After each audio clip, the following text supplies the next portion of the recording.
Stuk stuk stuk, mazzi otna stuk. Fottuto shawarma per 1 rublo. Il kazako aveva davvero fame, non c'era ancora cibo. E vede una chiacchieretta di SHAVUKK. Evviva! Il venditore gli dice di mangiarlo ma di stare attento. Il kazako ha mangiato comunque lo shawarma. Grazie, ha detto il kazako e se ne va.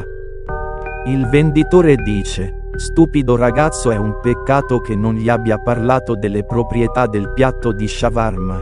Un kazako cammina per la città di notte e vede una persona spaventosa, di dimensioni innaturali, alta, magra. Toc toc toc. La madre sta correndo e toc toc toc dietro di lui. La madre. M.A.